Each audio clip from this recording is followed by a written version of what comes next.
دیاردەیەکی نەشیاو بە شێوازێکی جیاواز لە گەڕەک و کۆڵانەکانی شاری کەرکووک سەری هەڵداوە، ئەویش دزینی بورجی هێڵی ئینتەرنێتی سەربانی ماڵانە.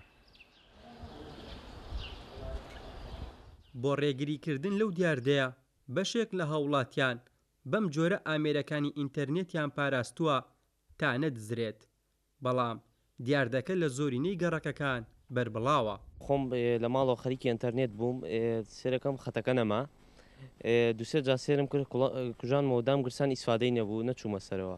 بەیانیە سام عینە کوژان مۆدام کورسان ئیسفادەی نەبوو، چوومە سەرەوە سێرەکەم دزراوین، خۆمان نووسێت دراوسیترمان دزراوە.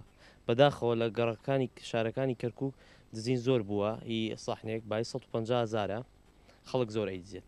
زۆرینەی ڕووداوەکانی دزینی بورجی ئینتەرنێتی ماڵان لە شەواندا ڕوویداوە.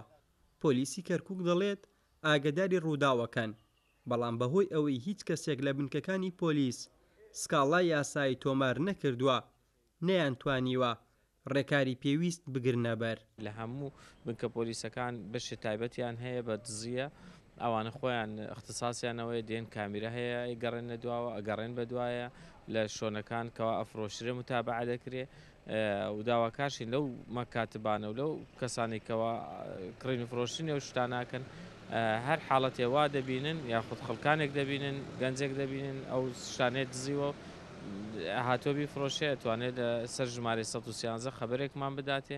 زۆرینەی ئەو ڕووداوە جیاوازانەی لە گەڕەکەکان ڕوودەدەن پۆلیس بە گرنگی دەزانێت هاوڵاتیان لە بنکەکانیان سکاڵا تۆمار بکەن تاوەکو بڕیاری دادوەری لێکۆڵینەوەی بۆ وەربگیرێت و ئەو کەسانەی لە پشتی ڕووداوەکەون دەستگیر بکرێن.